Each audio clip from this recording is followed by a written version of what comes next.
Thank you, Mr. President. Senator Ananick offers Senate Resolution 188, a resolution of tribute for the Honorable Mike Shirkey. Whereas it is with gratitude that we recognize Senator Mike Shirkey as his tenure with the Michigan Senate comes to a close. As Senate Majority Leader, he has worked tirelessly on behalf of the citizens of Michigan, and in particular, his constituents in the 16th District, which includes Branch, Hillsdale, and Jackson counties.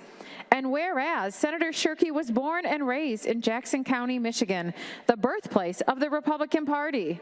Now residing in Liberty Township on Patriot Lane, Senator Shirkey is the proud father of 3 children, David, Marilyn, and Daniel, loving grandfather of 12 grandchildren, and a devoted husband of 47 years to his wife, Sue. Senator Shirkey earned a bachelor's degree from General Motors Institute before going on to earn a master's degree in mechanical engineering at the University of Wisconsin-Madison. After working for 13 years as an engineer and manager at General Motors, he founded his own engineering company, Orbit Form. His experience as a business owner and his heart to serve his community and state motivated him to effect change in public policy.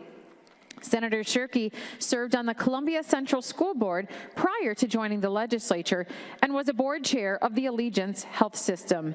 In 2010, Senator Shirkey successfully ran for and was elected to the Michigan House of Representatives in a special election, where he served honorably through 2014. As a state representative, he had the unique opportunity to form and chair the Competitiveness Committee, which greatly impacted the oversight of economic issues in Michigan. And whereas Senator Shirkey was first elected to the Michigan Senate in 2014, joining one of the smallest classes in the Senate, forming the Republican group of Freshman 8. His dedication and leadership displayed within this chamber led to him being elected to serve as a Senate Majority Leader by his Republican colleagues during his second term. Known for his focus and passion for complicated policy issues, Senator Shirkey served as chair of the Senate's Government Operations, Health Policy, and Michigan Competitiveness Committees. He also served with distinction as a member of the Committees on Elections and Government Reform, Energy and Technology, and Appropriations, including its subcommittee on Health and Human Services. Senator Shirkey worked tirelessly on legislation to empower Michigan workers and citizens. During his legislative tenure, one of his most notable accomplishments was successfully leading the passage of right-to-work legislation, better known as the Freedom to Work laws. Senator Shirkey was also a champion of increasing access and improving care in the state's mental health system, passing the Advanced Practice Nurse legislation, and was the driving force behind many health policy, energy, and economic reforms throughout his service. Most importantly, Senator Shirkey enjoyed serving others and working with his colleagues toward common goals. Known for his love of music, he could be found singing with the informal singing caucus in the Capitol Rotunda during late nights and the holidays. Now, therefore, be it resolved by the Senate that we offer this expression of tribute to commend and thank the Honorable Mike Shirkey for his notable contributions to this legislative body and to our state. And be it further resolved that copies of this resolution be transmitted to Senator Shirkey as evidence of our appreciation and best wishes as he leaves the Michigan Senate. The rules have been suspended to allow for immediate consideration of the resolution. There are no amendments pending to the adoption of Senate Resolution 188. The question is on the adoption of Senate Resolution 188. All those in favor will say aye. The resolution is adopted, and the President recognizes Majority Leader Shirkey. Thank you, Mr. President. I would like these comments recorded in the record, please. Without objection, so ordered. All right. And I fully recognize that I'm standing between you and us getting the rest of our work done to get the heck out of here. So I'll do my best to force our ways through this. I can describe the essence of my sharing with you here this way. I'm going to be focusing more on we than me. I'm going to be talking about the things that we have experienced together and the thanks that are deserved. I'm going to talk about that can't happen, and then I'll share a little bit about some of the memories that are the most special, at least to me. I thank you for your indulgence in allowing me to share some final thoughts, memories, and observations as we approach the end of this, the 101st legislature. Of course, it begins with hearty and heartfelt thanks, as it should. Not necessarily for what has or has not been accomplished, but for the relationships necessary to navigate in the roles for which we have been privileged to serve. Where to begin? Well, if you know me, you know that's a dumb question. It can only begin with Sue. So I'd like to make sure that I introduce my wife, Sue, to this chamber one more time. Sue, please stand up. And thank you for being here with me. Please welcome my wife, Sue, to this chamber.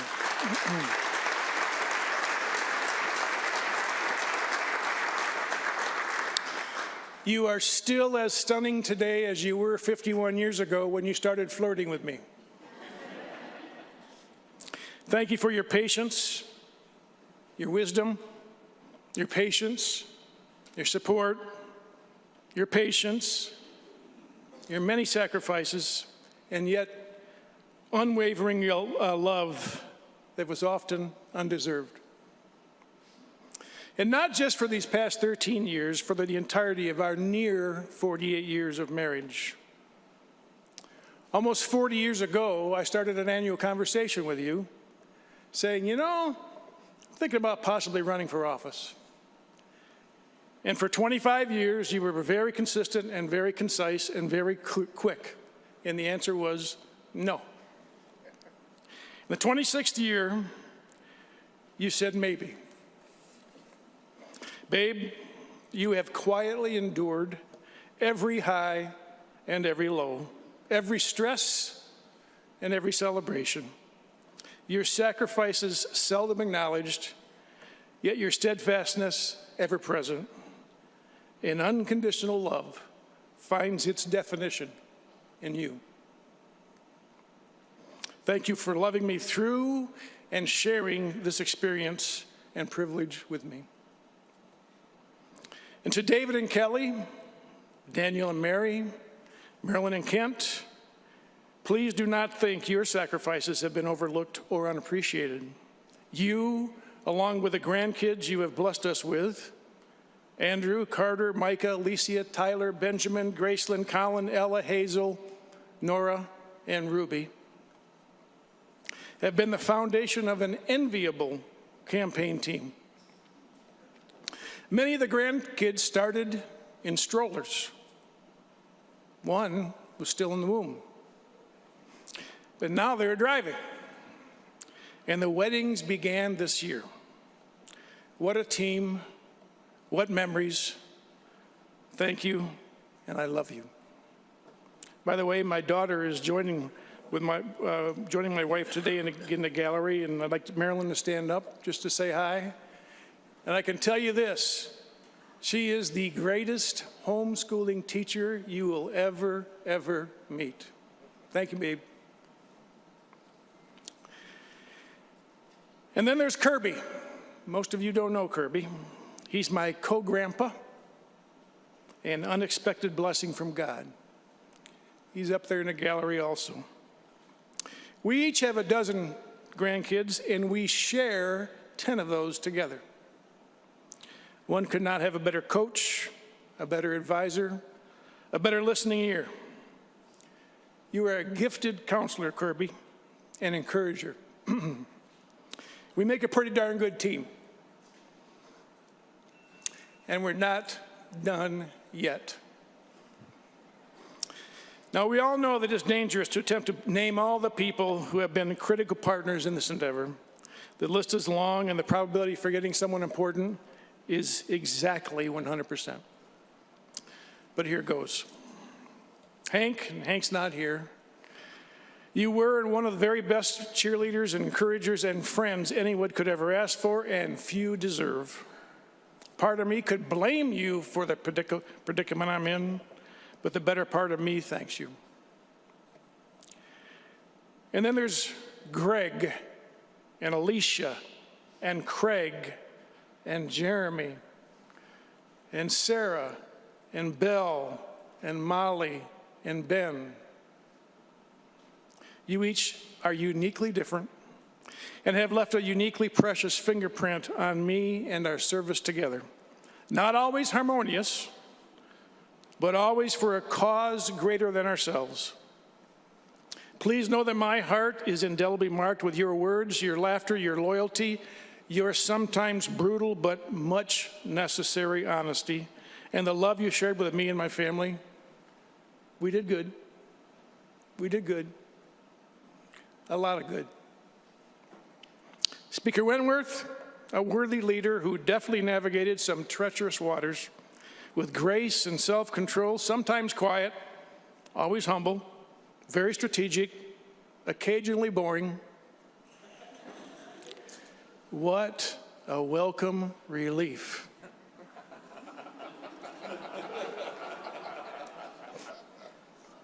The Secret Squirrels Group has remained a pretty well-kept secret and a reliable, trustworthy, and invaluable resource these last 4 years. But being squirrels, you've also lived up to that title by being certifiably nuts and fun. Thank you for your investment in me and in our cause. And to the Rocks, I'm not going to name you. You know who you are. You've had an oversized impact on what we have done, and I hope you are as proud of us as I am of you. Even you, McGregor.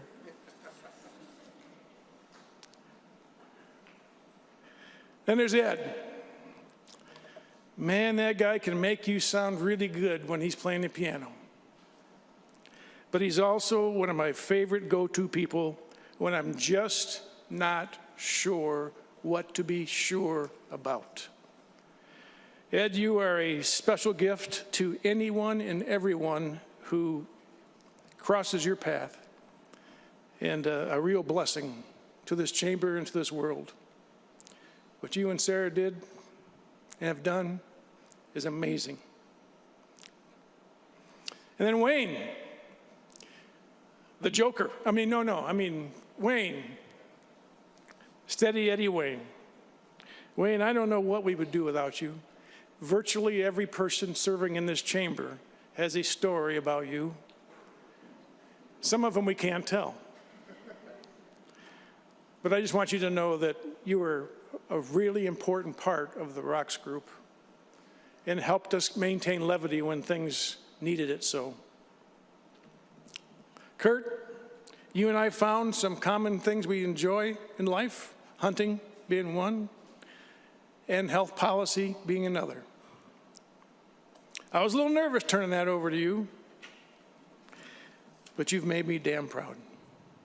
Good work. Kenny,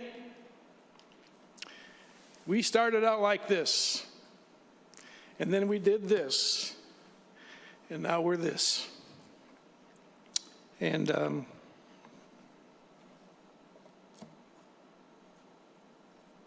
you're very special to me. Then there's Jimmy from Flint. Talk about the theme, that can never happen. When Sue and I were living in Flint, had a couple of kids, still going to school, working at GM, there was this little fella, his name was Jimmy. And every now and then he'd show up in the backyard playing with the kids. Jimmy, you got a lot of Mikes and Sues in your life. And my Sue visited your Sue in the hospital, your mom. And who would have ever thought that our paths would cross this many years later? I love you, man. And then there's Curtis. Excuse me. I enjoy to my soul, core of my soul, the core of my soul, watching people who are expert at what they do. And I could only, in my dreams, come even close to how expert you are in your role here in the legislature. I think you're the best legislature I've worked with. Doesn't mean we've agreed on a lot, but I just am amazed and moved by the passion that you apply to this job and how you handle yourself. And I just think the world of you. And then there's Jim, the big bear Jim. Like you, Kenny, age doesn't matter. We all could use a big brother, right? And you've been that and more to me, pal. You've kept me out of more trouble than most people know. Steadfast, great listener, wise beyond your years. And we have two things we share. That is a passion for this institution and two fantastic wives. Thank you, Marcia. Nikki, Matt, Mo, Cole, Darren, Tom, Danielle, and Bill. A group of trusted advisors and leaders that I frequently refer to as my fun governors. Your comfort and confidence to push back remains a key ingredient to a high-performing team and a real treasure to me. To the SMPO and the central staff, I can't name everybody. But you laid it all on the line. You provided great work products and great work ethic. And we all benefit from you. And every time I go through this list of who to thank, the list gets longer, but I cannot forget these. Amy, who's not here. Kristen with a CH. Heather. Kristen with a K. Christine and Amanda. All of you. And a very long list of pastors from across the state who reliably called me every Friday morning with amazingly timed, on-the-mark prayers. How they knew, well, yes, I know how they knew what to pray about, still astounds me.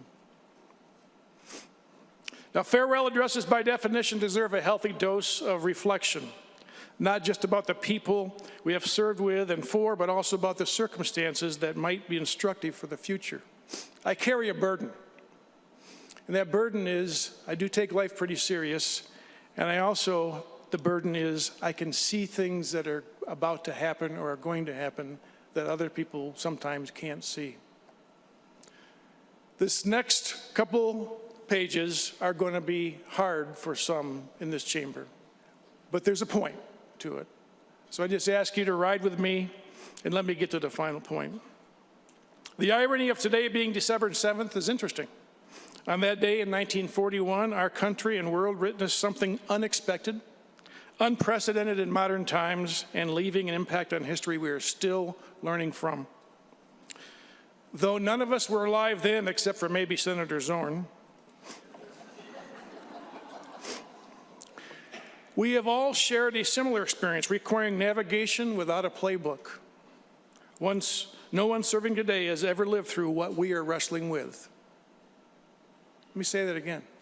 No one serving today or before has ever dealt with what we dealt with in this chamber, in this legislature. We lived through it, we're still wrestling with the surprise foreign attack of an insidious virus, one that we were not prepared for, but one that was most certainly planned. And we would be negligent if we chose to ignore the lessons we have learned. We learned that leadership based on a core message of fear fogs the thinking of everybody. It leads to false sense of being right, quickly compromises natural and healthy skepticism and curiosity, diminishes the value of honest challenge and iterative critique, and prolongs the recovery from whatever the risk or challenge may be.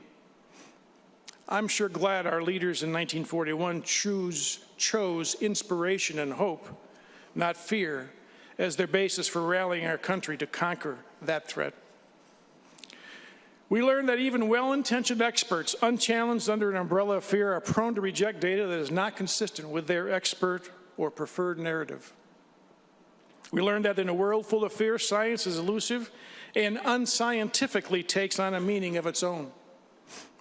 We learned that unchallenged expert advice leads to bizarre, almost humorous, but for the circumstances, dictates. You can go fishing, but you can't have a motor on the boat. We will learn that the words safe and effective flow effortlessly off the tongue, hypnotic when deployed to an annoying extreme. And we now know effective was the first claim to be proven ridiculously false. Safe is now being legitimately questioned and researched with real science, and the early data is not good. We learned that leadership in public health, evidently driven by fear or some other motivation, completely forgot about a key part of fighting illnesses like a virus.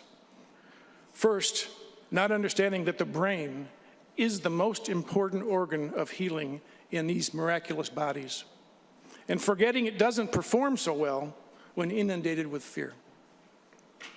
And second, there must have been a total brain freeze amongst our healthcare leaders because we have still never witnessed any honest, informing, impassioned, inspiring, sincere encouragement, or we trust you messaging regarding the proven science of naturally enhancing and optimizing one's own personal immunity defenses. This remains a stunning and costly in human lives error. We learned that naturally acquired immunity, which was intentionally denigrated and severely compromised as a result of the drunken obsession with shots, shutdowns, and lockdowns, has proven to be the most robust protection.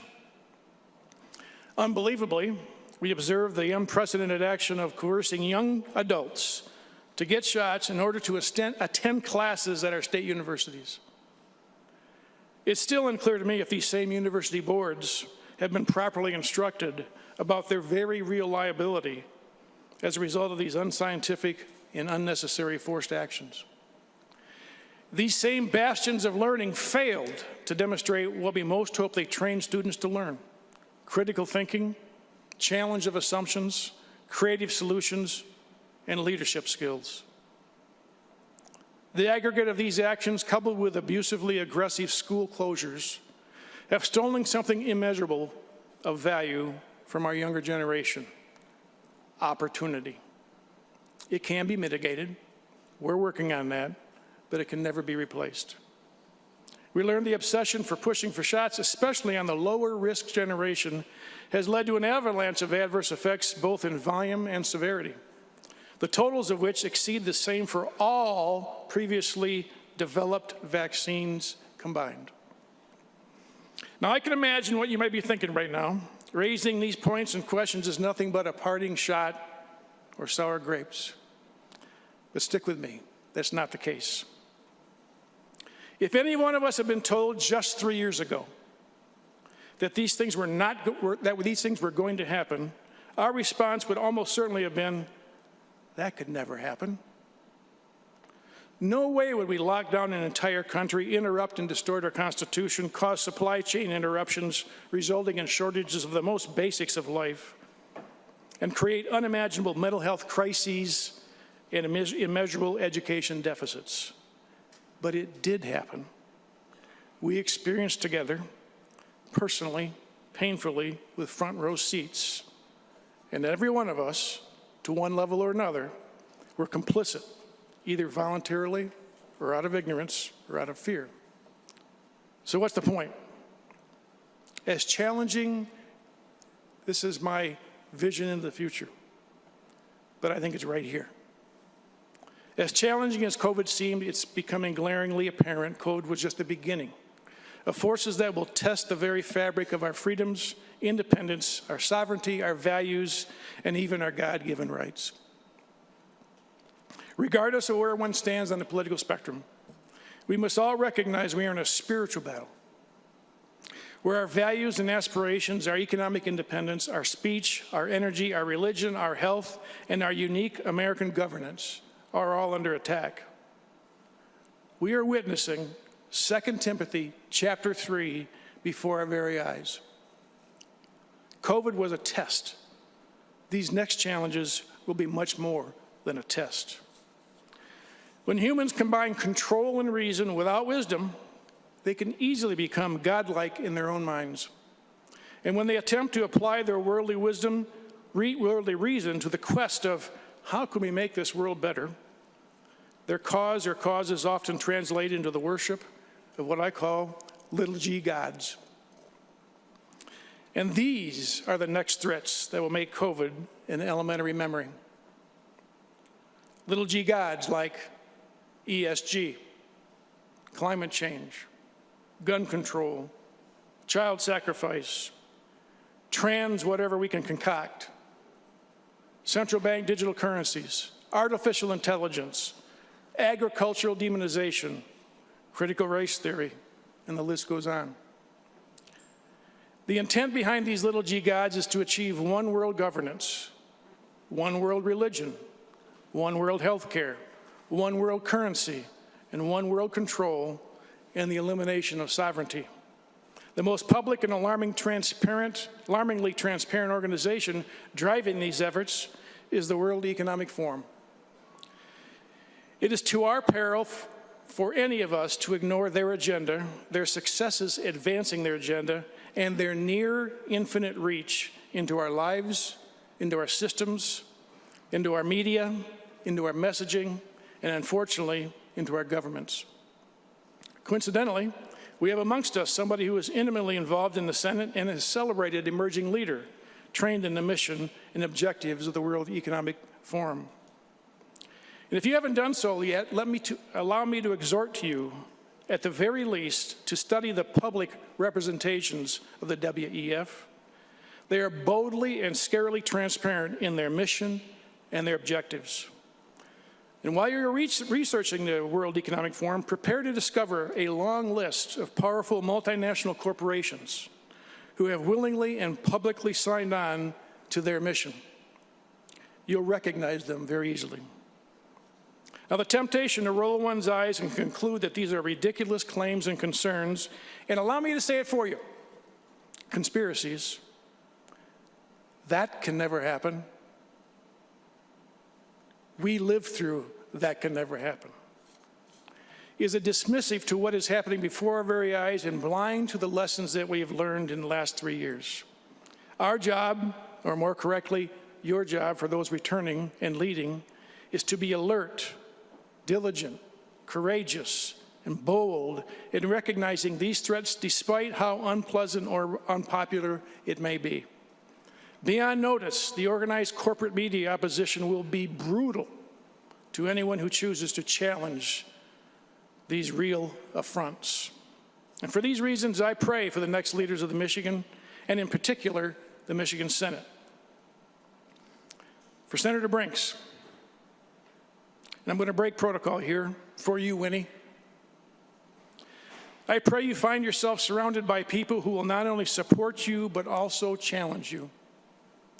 I pray you will give them latitude to help you see what is happening in the world and the state around us, that they will pray for you and put frankness and honesty above loyalty, that they will help you assess the implications of actions being contemplated and routinely ask, well, what does good look like before we take any actions? And for you, Senator Nesbitt, again, breaking protocol, I pray similarly for you, Eric.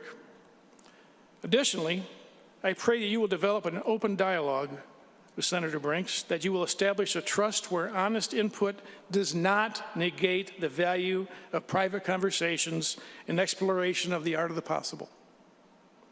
That you both engage in frank conversations around the question of what is the problem we're really trying to solve? And for both of you, I pray you develop a healthy respect for your differences while holding fast to your core values. The threats you will face in the next 4 years are real and more dangerous than what we've endured these last 3 years.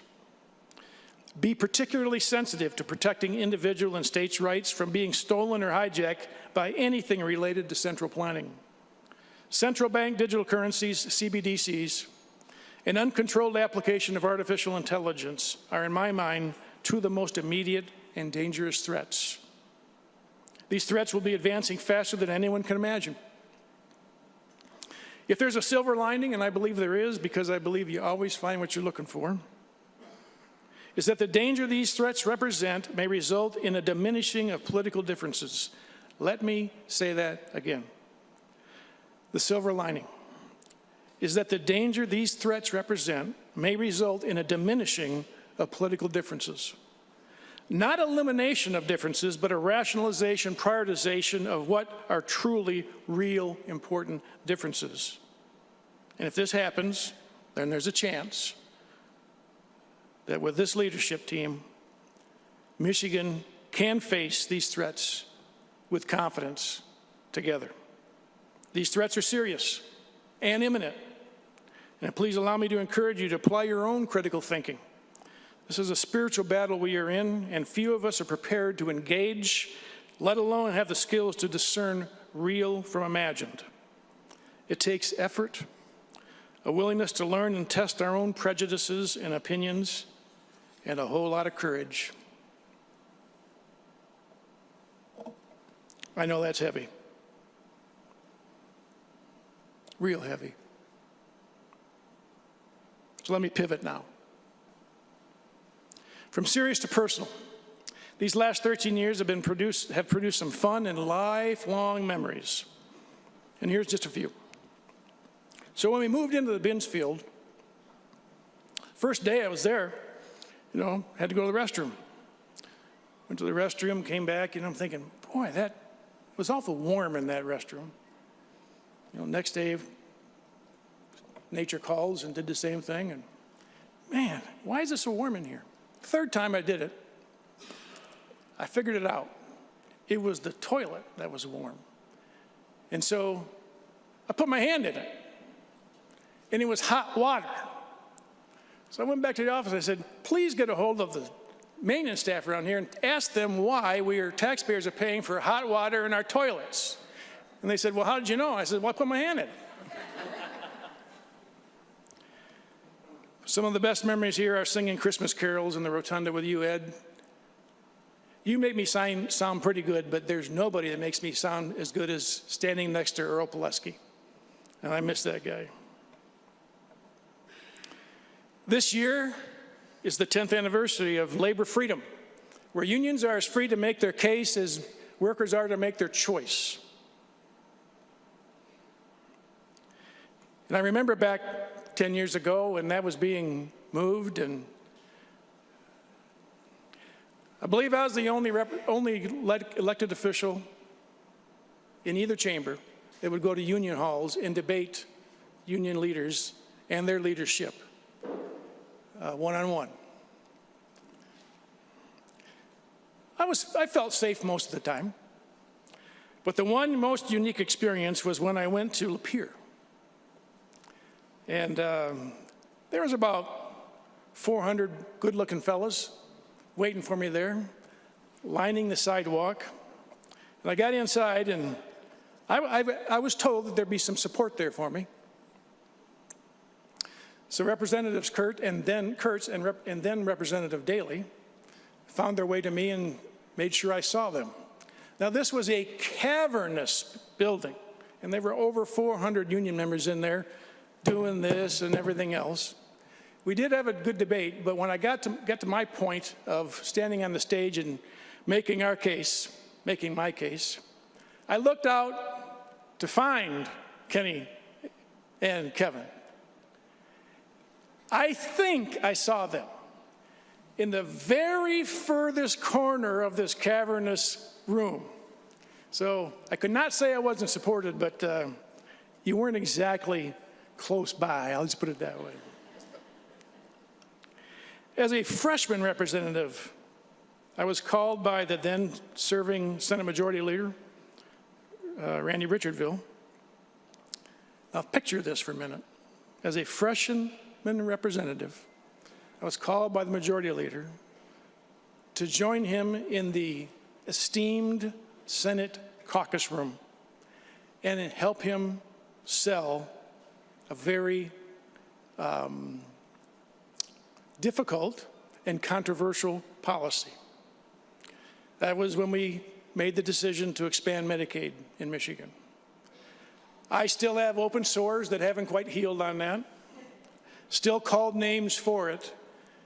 I don't often get intimidated, but I have to tell you, that day, in that room, in front of that group, on that topic as a freshman. That was a very memorable moment of intimidation, but we succeeded. I also would be welcome, and often did this in the office, to train anybody who would listen the refined secrets of properly preparing chicken and a biscuit and canned cheese. These are my stress arresters. Now, there's a very specific way in which you have to lay out the crackers and apply the cheese, and then you have to eat them in a certain order. And I've had many a rolling eye on that. Early in my, actually day one, my freshman year in the House, I employed a sand timer. And I would ask the lobbyists when they come into the office, how much time do you need, 5 minutes or 15? And they would generally choose 15, so I'd turn the timer over. And after about the third lobbyist I kicked out because the timer had run out, my staff tapped me on the shoulder and says, I don't think this is a good idea. I still got lots of timers, but I don't use them anymore. And then there's the Rolex joke by Kenny Yonker. I can't repeat it, and nobody could ever describe how hard that caucus laughed when he said that joke. A memory that'll stick with me forever. Bless you. Another occasion in the not too distant past was navigating 2 international airports with a very intimate posse of friendly media folks, singing Old Rugged Cross so as to avoid what I really wanted to do with these media folks. And then having more than one ask me, what is it you were singing? And when I told them, they said, never heard of that before. Of course, the memory of spending 90 minutes in the Oval Office with 6 other colleagues. There's the very finely crafted wooden box that's set at the left hand of the president with a bright red button on the top of it. You know, clearly it was they're sitting there strategically and purposely, clearly for something very special. And after about 20 minutes, we found out what that special thing is, because the president reached over and pressed that red button. And within 15 seconds, in comes a young man with a platter and a Diet Coke. He goes over, hands it to the president, and on his way out, he goes, oh, Mr. President, the president goes, oh, wait a minute, where are my manners? Bring everybody here a Diet Coke. Well, before I could catch his attention, he was gone. 30 seconds later, he came back with 7 Diet Cokes. And as he walked down the chair lift, he came to me and I says, excuse me, I don't like Diet Coke. Can you bring me a regular Coke? He was speechless for a moment, and I think the president got a kick out of that as well. But one of the most interesting parts of that visit was President Trump put Rudy Giuliani on a conference call. You guys and gals all remember the intensity of that time. It was really intense sitting in that Oval Office. Rudy got on the phone and began to filibuster. And, you know, I don't try to be disrespectful, but every now and then it just comes out. So he just kept talking, and I said, Rudy. He just keeps talking. I said, Rudy. My third very loud Rudy, he stopped. And I says, Rudy, when are you going to file a lawsuit in Michigan? Because if he's not going to do that, he's just talking crap. He paused about 10 seconds and then started talking. He never missed a beat from that point in time. In other words, he never answered the question. I doubt that anybody has acted that direct in the Oval Office that's not part of the staff. I always look forward to the Tootsie Pop ferry stopping by to drop off one of my favorite Tootsie Pops. Another memory is Peggy's special delivery of no-bake cookies, while the rest of you suffered with her delicious sugar and molasses cookies. Oh, you don't know who Peggy is? Peggy's the Secretary of the Senate. The best and proudest appointment I've been able to make in these 4 years. I could go on, but I'll save some of these better ones for the next time we get together. And by then, the stories, they'll even get better. Many of us hope to leave office as the same person we were when we entered. I'm afraid to tell you I failed in that regard. By the end of this term, I will not be the same. I'll be 15 pounds lighter and outfitted with 2 brand new knees. But seriously, it would be a shame for any of us to leave our service and not be changed. Changed by having greater sensitivity to the voices of others. Changed by learning to listen more than speak. Changed by understanding the power of asking open-ended questions. Changed by the richness of having met and established relationships with people whose paths we otherwise would never have crossed. And hopefully changed by relearning the lesson we all learned when we were in our early teenage years. Just because you can doesn't mean you should. And just because it might feel good doesn't mean it is good. And I think that should be the fundamental guiding principle for all lawmakers.